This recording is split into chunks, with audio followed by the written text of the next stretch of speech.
Tahukah bahwa berjumpa dengan keluarga di dalam Kristus, saudara seiman di dalam gereja itu anugerah.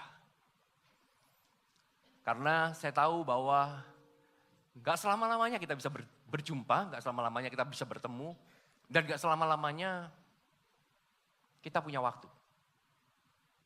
Karena beberapa hari yang lalu, saya melayani ibadah penghiburan dan penutupan peti jemaat yang cukup dekat, bagi saya cukup dekat. Karena dari awal perpindahannya, dari satu kota ke tempat ini digembalakan, hubungannya cukup intens, sampai pada waktu Tuhan izinkan sakit, sampai berpulangnya waktunya singkat sekali. Dari sana ketika saya melayani, saya diingatkan bahwa gak selama-lamanya kita bisa bertemu loh. Makanya kalau kita masih bisa berjumpa dengan orang-orang yang kita kasihi, itu anugerah. Itu anugerah. Bisa berjumpa dengan kanan kiri gitu ya, itu anugerah. Sekalipun mungkin gak bisa setiap saat bertemu, tapi juga kita harus ingat bahwa kita juga gak punya banyak waktu. Hari ini mungkin bisa berjumpa, besok belum tentu. Maka hargai orang-orang yang Anda kasihi. Kalau Anda mau mengasihi orang tua, kasih ketika masih hidup. Jangan ketika sudah mati baru dikasih. Terlambat. Sekalipun Anda bangun bongpai,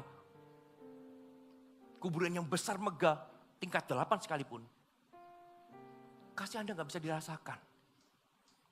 Itu hanya orang melihat, wah anak ini hormat sama orang tuanya. Mungkin Anda akan dapat pujian. Tapi ingat, orang yang Anda kasih gak bisa merasakan. Dan kekristenan itu selalu bicara tentang kasih. Kasih yang bisa dirasakan, kasih yang bisa dilihat. Kalau kita berkata, aku ini Kristen, tapi kasihnya gak ada. Berarti kita bukan Kristen, bukan pengikut Kristus. Makanya sekali lagi coba lihat kanan kirinya. Senyum gitu, anugerah loh kamu. Amin. Ini adalah table of menu 4 kali khotbah saya dari hari Sabtu kemarin gitu ya. Saya berikan judul utama Heart Matters atau urusan hati. Di ibadah yang pertama hari Sabtu saya sampaikan tentang hati Bapa itu karunia. Hati Tuhan buat kita itu adalah sebuah anugerah juga.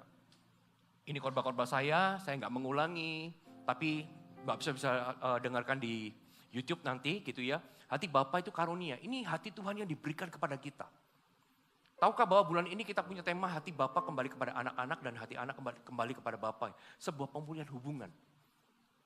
Makanya saya berbicara tentang banyak hubungan. Di ibadah umum tadi pagi saya sampaikan 3 nilai hubungan. 3 nilai hubungan dari orang yang pernah disakiti mungkin. Kalau kita pernah disakiti, atau kita orang yang pernah menyakiti, atau juga kita jadi orang yang menjadi jembatan pemulihan antara orang-orang yang berkonflik, bisa dengarkan ada 3 nilai utama. Di umum yang kedua, jam 7 pagi. Kita harus jadi jembatan pemulihan, bukan orang ketika ada konflik, nggak jadi jembatan malah jadi kompor. Dibakar, malah akhirnya bertikai, nggak boleh. Lalu di ibadah jam 10 tadi saya berbicara tentang hubungan yang sepatutnya, ini berbicara tentang Bapak rohani dan anak rohani. Kita perlu Bapak rohani. Kalau di dalam dunia, kehilangan figur Bapak akan mengganggu pertumbuhan anak. Di dalam gereja, kalau kita kehilangan figur Bapak rohani, kita juga gak bertumbuh. Tapi gak cuma Bapak rohani kita punya, hati anak pun gak punya, juga gak bisa. Dua-duanya saling berhubungan, saling terkoneksi. Dan sore hari ini, saya akan berbicara tentang pembawa damai.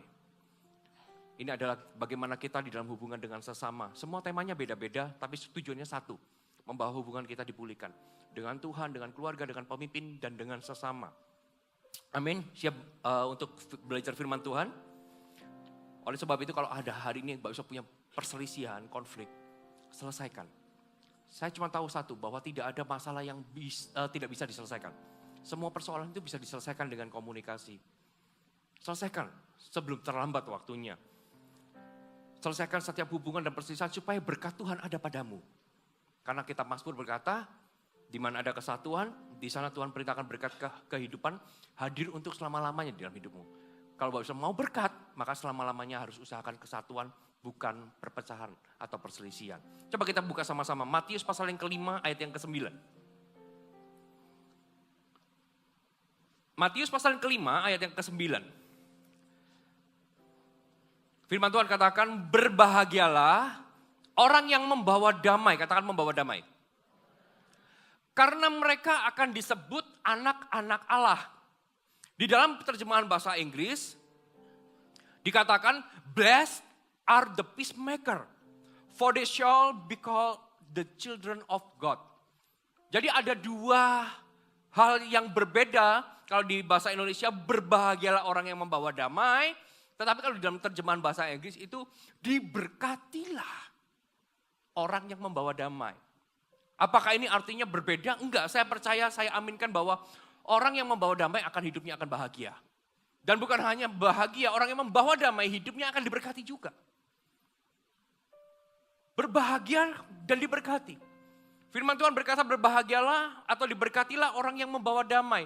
Saya percaya bahwa orang yang membawa damai di dalam hidupnya akan jauh lebih damai sejahtera dibanding orang yang suka memecah belah. Orang yang suka menginisiasi persatuan akan jauh lebih diberkati, lebih berbahagia daripada orang yang suka ngomporin orang. Karena ini firman Tuhan. Pasti lebih sejahtera dibanding orang yang suka memecah belah. Kalau firman Tuhan berkata berbahagia atau diberkatilah pembawa damai, maka Tuhan itu akan selalu punya alasan bagaimana membuat orang yang cinta damai, pembawa damai untuk berbahagia. Dia punya alasan untuk membahagiakan hidupnya. Tuhan punya alasan untuk memberkati orang-orang yang membawa damai di dalam kehidupannya. Tuhan selalu punya alasan. Ini orang peacemaker. Jadi gak ada alasan buat aku untuk tidak memberkati hidupnya. Untuk tidak membuat damai sejahtera atau kebahagiaan itu ada di dalam hidupnya. Ini arti firman. Jalan menuju hidup bahagia atau diberkati ternyata bukan hanya tentang uang.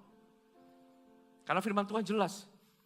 Berbahagialah orang yang membawa damai karena mereka akan disebut anak-anak Allah. Bukan cuma uang yang membuat kita diberkati atau bahagia. Tapi ada hubungannya dengan relationship with others. Ada hubungannya dengan hubungan kita dengan orang lain, dengan keluarga kita, dengan sesama kita, dengan orang yang ada di kanan kiri kita, dengan orang yang ada di sekeliling kita. Kebahagiaan kita ada hubungannya dengan itu. Berkat kita ada hubungannya dengan itu. Karena saya mendapati orang gak bahagia karena apa? Karena hubungan dengan orang lain rusak. Orang yang pernikahannya rusak, hubungan suami dan istri rusak hubungannya. Ada perselisihan, enggak diselesaikan, pernikahannya enggak bahagia. Sekalipun mungkin orang itu ada di dalam satu rumah. Tapi kalau perselisihan enggak diselesaikan, sukacitanya diambil. Damai sejahteranya hilang. Saya mendapati banyak orang enggak bahagia, karena hubungan dengan orang lain rusak. Enggak sedikit yang keluar gereja. Enggak sedikit yang keluar CK karena konflik. Nggak sedikit juga yang bercerai. Hubungannya rusak. Ingat ini Bapak Ibu. Bahwa 2-3 orang berkumpul, siapa yang hadir? Siapa? Tuhan hadir. Betul. Tapi 2-3 orang berkumpul, konflik juga hadir.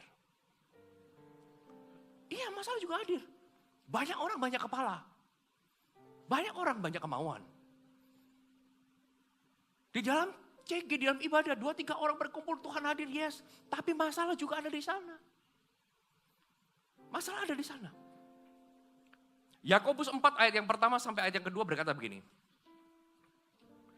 Dari manakah datangnya sengketa dan pertengkaran di antara kamu? Bukankah datangnya dari hawa nafsumu yang saling berjuang di dalam tubuhmu? Lihat ini, sumber konfliknya ini.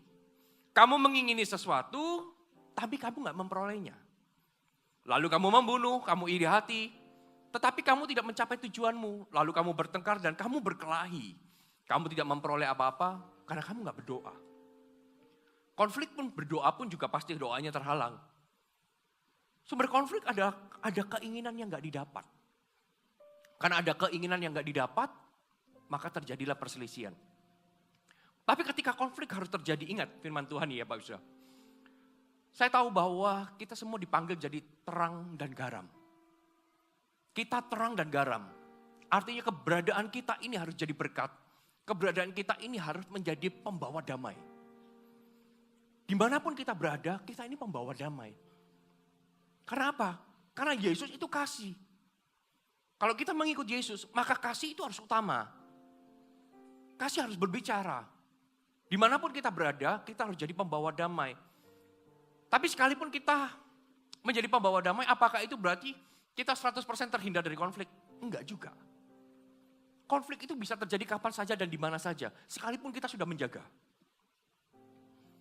Sekalipun kita sudah jagai diri kita nggak berkonflik, tapi konflik bisa aja terjadi. Tapi ingat ini, ketika konflik itu terjadi, dikatakan begini, berbahagialah orang yang membawa damai karena mereka disebut apa? Anak-anak Allah. Orang yang membawa damai disebut anak-anak Allah. Disebut anak-anak Allah ketika kehadiran kita justru menjadi pembawa damai, bukan perselisihan. Disebut anak-anak Allah ketika kehadiran kita ini dapat meredam amarah yang ada. Kita disebut anak-anak Allah. Jadi kita jangan GR dulu. Kalau kita berkata, aku ini orang Kristen berarti aku anak-anak Allah, belum tentu. Belum tentu. Tergantung. Kita bisa membawa damai enggak? Kalau kita nggak bisa membawa damai, jangan sebut kita anak-anak Allah. Karena firman Tuhan jelas. Karena mereka akan disebut anak-anak Allah. Disebut anak-anak Allah ketika ia mau menghadapi, mau mengatasi, mau menyelesaikan persoalan dengan tuntas, dengan cara dan hati yang benar. Itu anak-anak Allah. Peacemaker adalah seorang yang bisa membawa diri dengan baik. Dia bisa menciptakan suasana yang kondusif atau suasana yang menyenangkan sehingga tidak menyebabkan permusuhan atau kebencian. Itu peacemaker, pembawa damai. Dan saya catat di sini, ada 5 hal gitu ya, langkah untuk kita bisa menjadi pembawa damai ketika konflik. Yang pertama, bisa catat, ini poin saya yang pertama. Langkah pertama untuk kita bisa menjadi pembawa damai ketika konflik adalah periksa hati kita lebih dahulu, bukan periksa hati orang lain. Periksa hati kita lebih dulu. Jangan periksa hati orang lain, itu bukan tugasmu. Periksa hati kita. Setiap ada pertengkaran, lihat di dalam hati kita lebih dahulu, koreksi diri sebelum koreksi orang lain.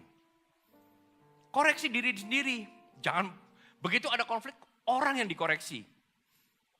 Karena firman Tuhan jelas, mengapa engkau melihat selumbar di mata saudaramu, sedangkan balok di dalam matamu tidak engkau ketahui. Jadi kalau ada konflik, cek dulu di dalam hati kita. Kadang kita bisa melihat kesalahan orang lain, tapi lupa kita juga punya andil di sana. Karena saya percaya sebab akibat. Segala sesuatu terjadi karena ada sebabnya, ada akibatnya.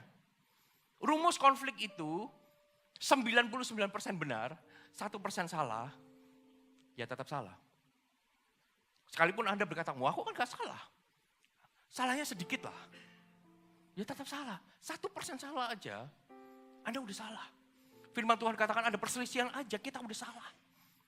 Ada perselisihan aja, kita udah kalah. Makanya kalau ada perselisihan, jangan kita berkata, oh aku lebih benar. Gak ada. Makanya cek hati kita.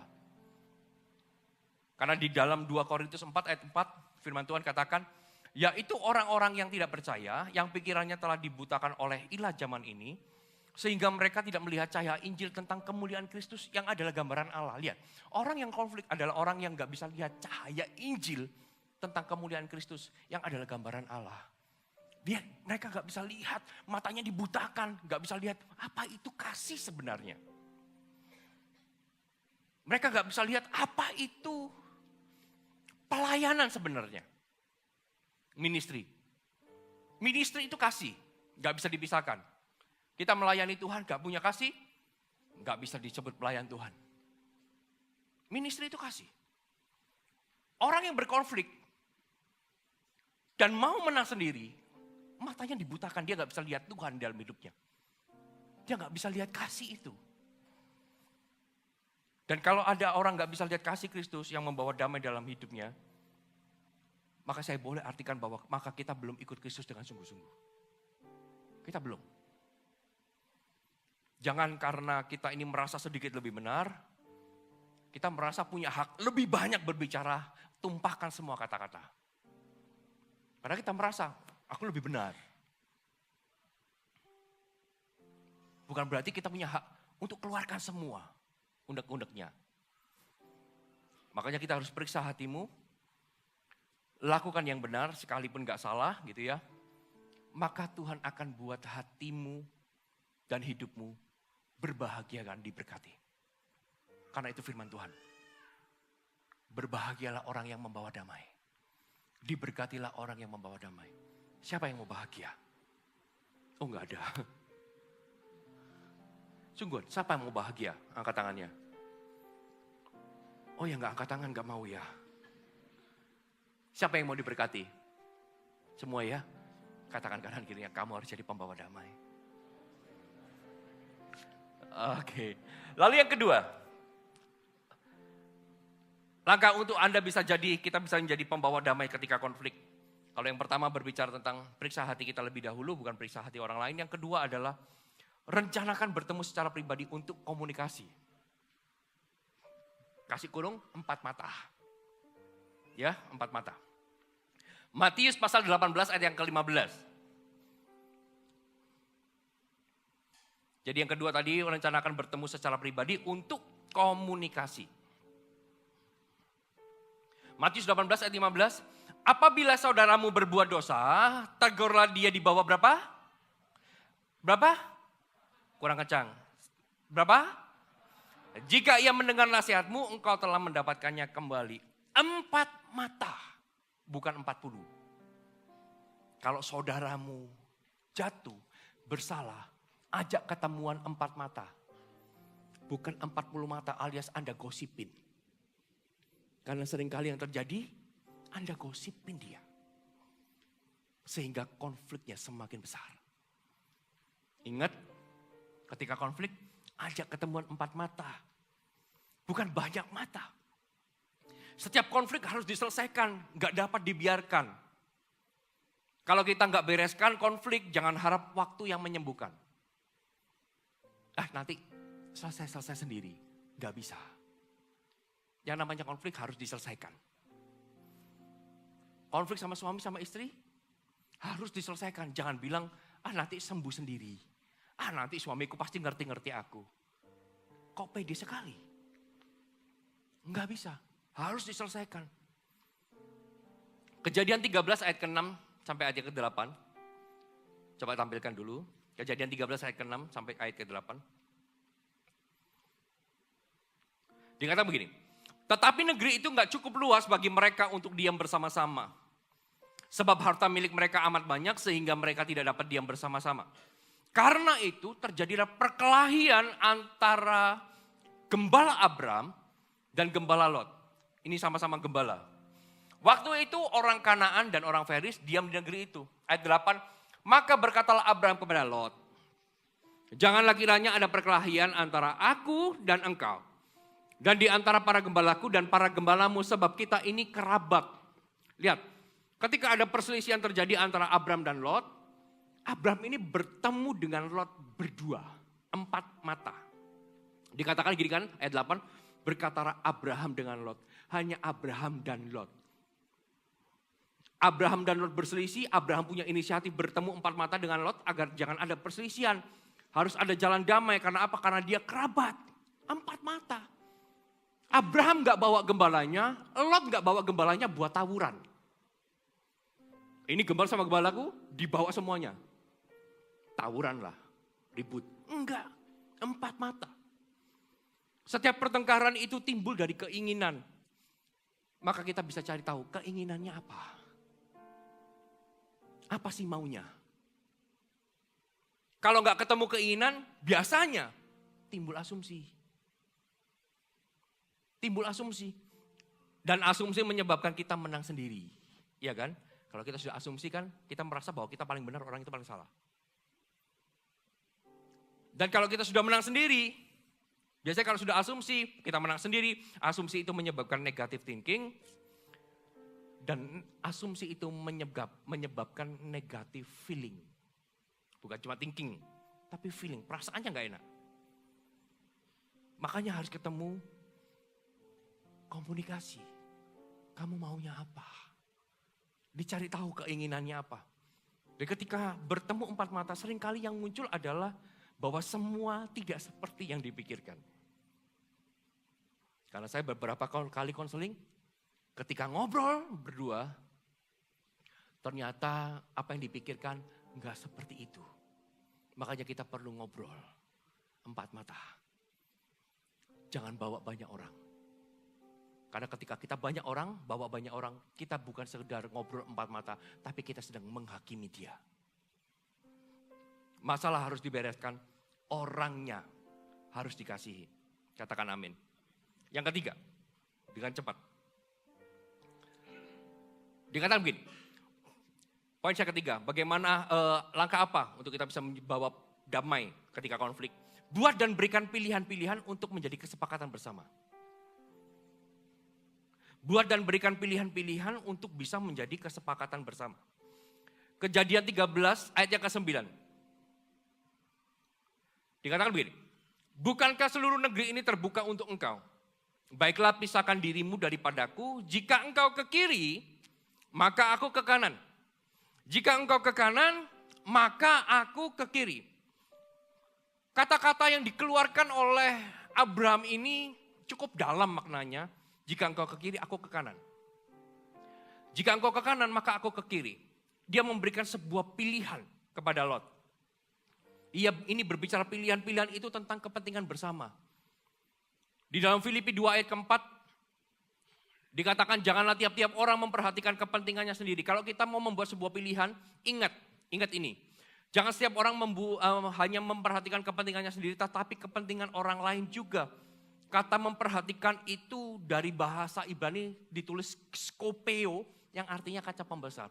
Kalau kita mau memperhatikan kepentingan orang lain, lihat dari skop yang paling besar, kepentingan bersama, bukan kepentingan kita. Karena seringkali kita membuat pilihan itu yang menguntungkan kita. Abraham, dia membuat pilihan bukan menguntungkannya loh. Kalau menguntungkannya dia pasti, Lot, aku ke kiri, kamu ke kanan. Tapi Abraham gak lakukan itu. Kamu pilih sekarang, kamu mau kemana? Kalau kamu ke kanan, ya aku ke kiri. Tapi kalau kamu ke kiri, maka aku yang ke kanan. Itu pilihan dari skup pembesar. Bukan kepentingan Abraham, tapi kepentingan bersama, yaitu perdamaian. Beda cerita kalau Abraham, Lot, aku mau ke kanan, kamu ke kiri. Itu keputusan sepihak. Beda. Nah inilah yang dimaksud berikan pilihan-pilihan untuk bisa menjadi kesepakatan bersama. Kamu maunya apa? Kamu maunya seperti ini. Oke, kalau kamu ini, aku maunya ini aja. Supaya kita sama-sama enak. Sama-sama damai. Itu memberikan pilihan. Karena banyak orang Kristen gak memberikan pilihan kepada orang, tetapi memberikan sebuah keputusan. Yang penting aku jangan dirugikan. Kalau kita mau menjadi pembawa damai, berikan pilihan. Dengan memperhatikan kepentingan bersama, bukan kepentingan kita. Abraham membuat pilihan agar bisa terjadi perdamaian, bukan hanya ambil keuntungan atau memaksa. Dia kasih pilihan lebih baik. Lot, kamu kemana? Aku akan ambil bedanya. Dan ini yang membuat apapun yang diambil sama Abraham, Abraham diberkati. Makanya betul firman Tuhan, diberkatilah orang yang membawa damai. Abraham diberkati, Lot memilih baginya lembah sungai Yordan yang banyak airnya, seperti taman Tuhan, firman Tuhan katakan. Artinya yang terbaik diambil sama Lot. Yang buruk, Abraham pilih. Tapi sekalipun dia pilih, dia ambil yang buruk, Tuhan tetap berkati. Berarti kan bukan tempatnya. Tapi kebesaran hatinya yang membuat kita diberkati. Kebesaran hati kita itu yang membuat kita diberkati. Kita gak ambil kepentingan pribadi. Gak ambil keuntungan. Kita kasih kepada orang. Ayo kamu pilih, silakan. Yang penting kita jangan berselisih. Itulah yang membuat kita diberkati Tuhan. Oh, Abraham diberkati sekali. Pilihan yang dibuat harus dari kepentingan bersama yang lebih besar. Jangan pilih enaknya. Jangan pilih enaknya. Sekali lagi, siapa yang mau diberkati? Ini firman Tuhan buat kita. Kalau kita mau diberkati, buat pilihan yang terbaik. Dengan memperhatikan kepentingan bersama, bukan kepentingan kita. Amin. Yang keempat, dengan cepat ya. Yang keempat, poin saya keempat. Langkah untuk kita bisa menjadi pembawa damai. Buat keputusan yang terbaik dari sudut pandang Tuhan. Dari sudut pandang Tuhan melihat untuk tujuan bersama. Kalau tadi buat pilihan, kalau yang keempat ini buat keputusan yang terbaik. Dari sudut pandang Tuhan melihat. Bukan kita melihat ya. Tuhan melihat untuk kepentingan bersama atau tujuan bersama.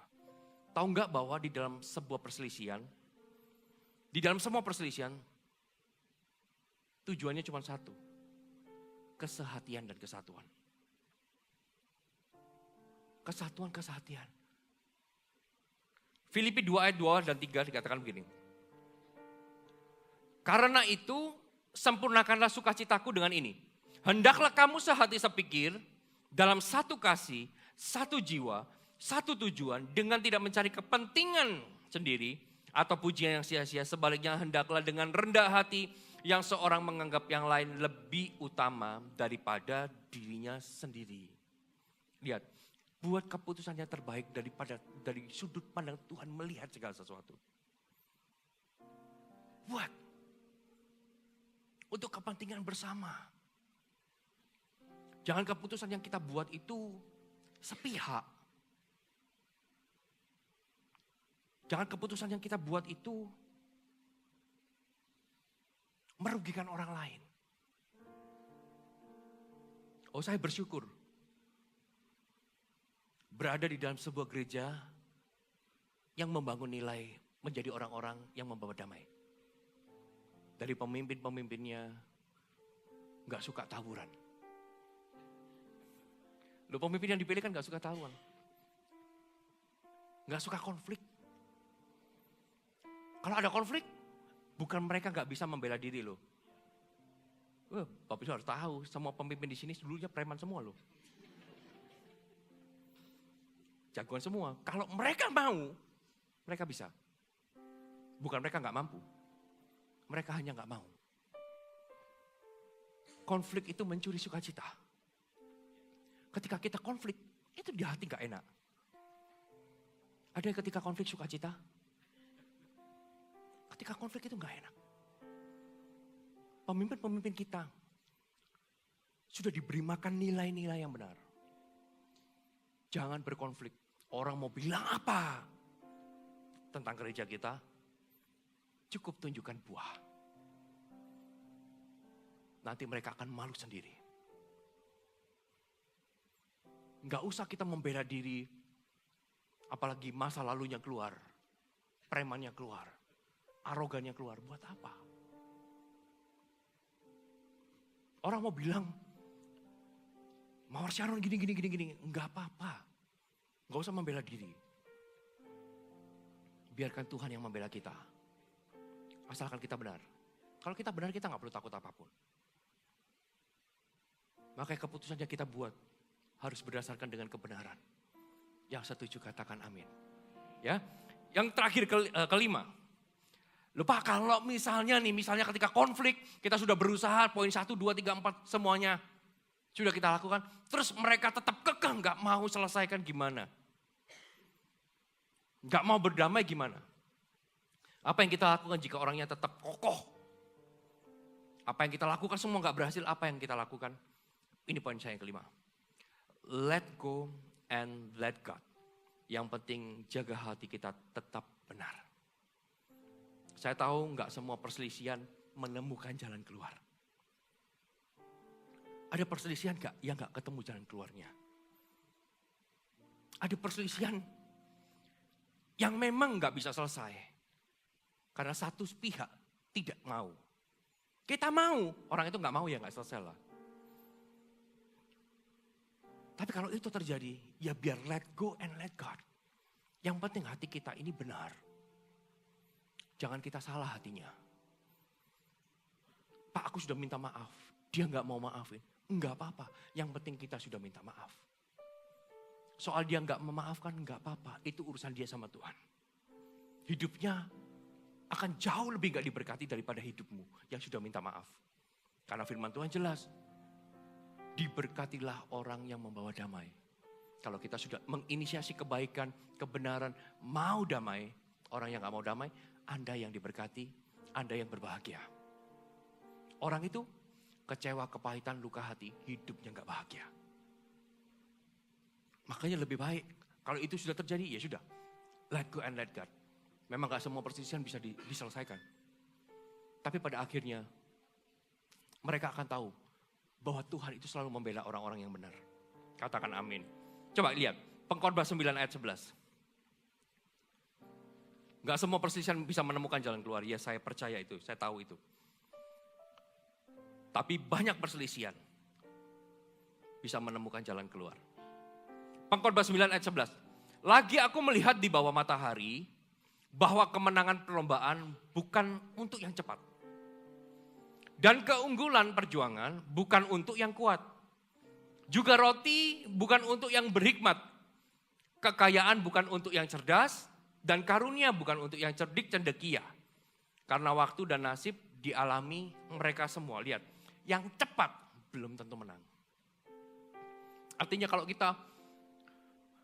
dia gak mau maafkan, mereka akan merasa bahwa, oh aku yang menang. Belum tentu. Karena firman Tuhan katakan, yang cepat belum tentu menang. Yang merasa berbangga, oh ya kan aku gak salah, oh dia yang minta maaf sama aku. Belum tentu benar. Jangan bangga loh kita. Nah, ya kan dia yang minta maaf berarti dia yang salah. Belum tentu. Di mata Tuhan yakin kita benar. Yakin 100% kita benar. Ya tinggal dilihat aja hidupnya, lebih berbahagia mana. Karena yang benar pasti lebih berbahagia. Yang kuat belum tentu unggul. Yang kuat belum tentu unggul, yang cepat belum tentu menang. Maka jangan kuat-kuatan, siapa dulu pokoknya aku gak mau minta maaf, pokoknya harus dia dulu. Bukan buat kuat-kuatan. Apakah orang yang minta maaf pasti kalah? Belum tentu. Lakon menang carry Bapak Saudara. Justru saya mengajarkan, kalau kamu gak salah gak apa-apa. Untuk supaya beres damai. Berdamai dulu, minta maaf gak apa-apa. Mulai aja, aku kan gak salah. Memangnya kalau minta maaf harus salah dulu. 99% benar, 1% salah. Tetap salah. Lebih baik minta maaf dulu. Ya udah, maafin aku ya kalau aku ada salah. Kalau dia berbangga, oh ya kan dia salah. Enggak apa-apa. Yang merasa menang belum tentu menang. Itu firman Tuhan. Yang berhikmat belum tentu yang berkelimpahan. Yang cerdas belum tentu kaya. Ini firman Tuhan. Pengkhotbah 9 ayat 11. Karena pada akhirnya Tuhan yang berkuasa menetapkan segala sesuatu. Sesuatu yang gak fair bagi kita gak apa-apa. Karena yang kuat belum tentu menang. Ini gak fair Pak. Ya gak apa-apa, dia belum tentu menang kok. Tenang. Lakon menang carry. Dan dia akan mendonburi. Di belakang yang semakin gak enak. Orang benar, firman Tuhan katakan gak akan dibiarkan tergeletak. Orang benar akan melihat jalan keluar dari Tuhan. Kalau gak selesai gimana? Gak apa-apa, let go. Biarkan Tuhan yang bekerja. Kita berkati, God bless you. Udah selesai. Kejadian 26 ayat 19 sampai 28. Coba kita buka sama-sama. Kejadian 26 ayat 19 sampai ayat ke-28.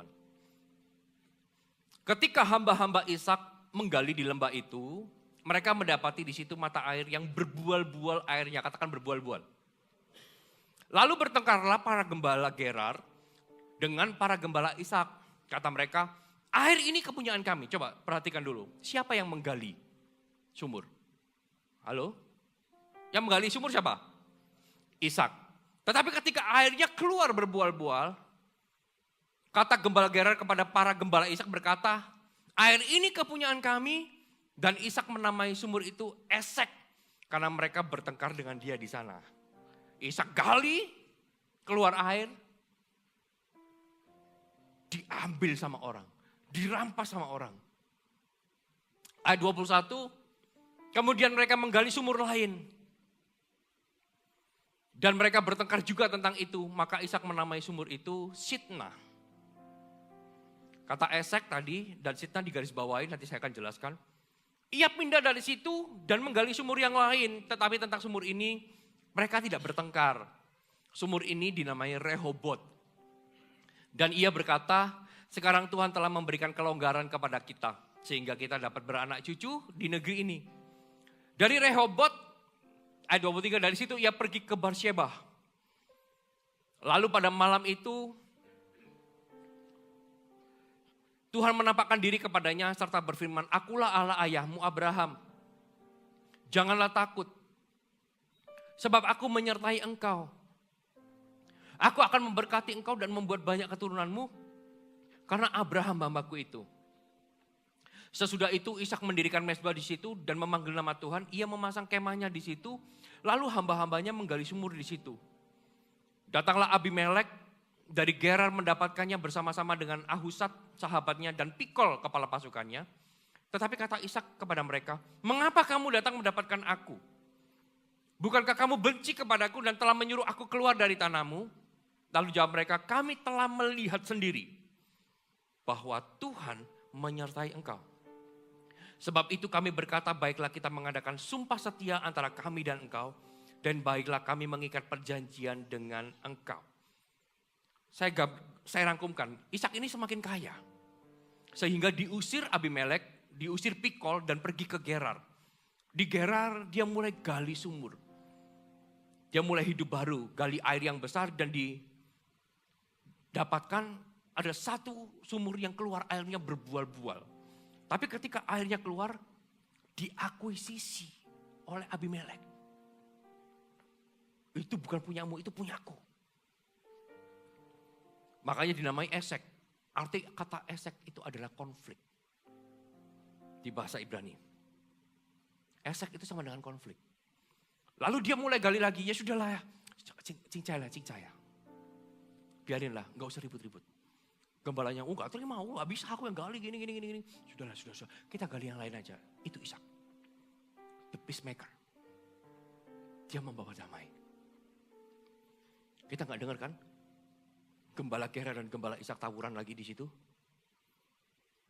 Kalau sampai tawuran, judul Alkitabnya bukan kejadian. Tapi Young and Dangerous. Setiap kali konflik tawuran. Tapi enggak. Dia bilang gembalanya saya bisa merasakan. Sudah gak usah ribut. Kamu mau ambil. Silakan ambil. Aku mau gali lagi. Lalu dia gali lagi yang baru. Keluar airnya. Diambil lagi. Oh saya tahu Ishak itu kesabarannya luar biasa. Kalau saya mungkin lain cerita. Kalau saya beda. Digali keluar air, diambil lagi. Dikasih nama Sitna. Arti kata Sitna adalah tuduhan atau kebencian yang lain. Akuisisi. Itu arti kata Sitna. Dan Ishak gali yang ketiga kali. Gembalanya udah gak terima. Masa ini yang kedua, kita diginiin lagi. Kali ini kita harus melawan. Ishak bilang, gak usah, kasih aja. Apa yang mereka mau ambil, ambil aja. Kita gali yang berikutnya. Yang ketiga, Ishak gali yang ketiga. Kali ini gak ada yang diakuisisi. Diberi nama Rehobot. Arti kata Rehobot itu adalah kelegaan. Kelegaan. Tapi gak berhenti di sana. Mungkin ya, sekalipun keluar airnya gak berbual-bual. Airnya gak terlalu banyak lah mungkin. Tapi paling enggak, sekalipun enggak keluar banyak, bisa dinikmati, bisa lega, paling enggak hasil kerjaku, ada hasilnya, begitu. Tapi enggak sebanyak di yang pertama. Mungkin enggak sebanyak yang di Sitna. Tapi enggak apa-apa. Paling enggak Tuhan sudah menjawab doa, kami butuh air, Tuhan jawab. Sekalipun pas-pasan. Makanya dia gali lagi di Barsyeba. Kalau itu Rehobot itu airnya berbual-bual, dia pasti berhenti di sana. Tapi karena airnya yang belum banyak, dia gali lagi di Barsyeba. Arti kata Barsheba itu abundant. Belum dapat. Di Barsheba dia gali, belum dapat. Tapi ini yang luar biasa. Dari Esek dan Sitna datang kembali Abimelek. Karena firman Tuhan jelas dikatakan di ayat 26. Datanglah Abimelek dari Gerar mendapatkan bersama-sama dengan Ahuzat sahabatnya dan Pikol kepala pasukannya di Barsheba. Esek dan Sitna datang lagi. Konflik dan tuduhan datang. Tetapi konflik dan tuduhan yang datang itu bukan untuk mengakuisisi, tapi mengembalikan pembelaan. Mereka berkata, kami melihat sendiri, Tuhan menyertaimu. Kami melihat sendiri. Kami mau ambil semuanya. Kami mau salahin kau. Tapi gak bisa. Tuhan tetap membela kamu. Bukan membela aku. Peacemaker dibela sama Tuhan. Orang yang sudah pernah menyalahi kita sudah minta maaf, udah dia salahin kita udah minta maaf, gak dimaafin lagi. Suatu kali mereka akan datang, ternyata aku bisa melihat hidupmu jauh lebih diberkati, hidupmu jauh lebih berbahagia daripada aku. Makanya lebih baik kita jadi peacemaker. Dan gak berhenti di sana. Ayat ke-32 dan 33. Dia tetap gali di Barsheba. Karena di Rehobot gak ada air, airnya kurang. Di Barsheba dia terus gali. Belum dapat, Esek dan Sitna datang untuk mengakui Tuhanmu hebat. Engkau diberkati. Aku minta maaf. Mereka yang minta maaf. Aku ikat perjanjian damai sama kamu ya. Karena aku tahu kamu diberkati. Dan ketika itu terjadi, dia tetap gali di Barsheba. Ayat 32. Pada hari itu, datanglah hamba-hamba Ishak memberitahukan kepadanya tentang sumur yang telah digali mereka. Serta mereka berkata kepadanya, kami telah mendapat air. Lalu dinamainya sumur itu Sheba. Sebab itu nama kota itu adalah Barsheba sampai sekarang. Dan setelah itu Ishak menggali lagi mendapatkan Sheba. Tahu gak arti kata Sheba adalah 7 mata air. Kalau kita lihat di bahasa Ibrani artinya Sheba adalah 7 mata air. Artinya ini kelimpahan. Artinya kemuliaan. Sekali lagi firman Tuhan katakan, berbahagia dan diberkatilah orang yang membawa damai. Karena ujungnya glory. Ujungnya kelimpahan.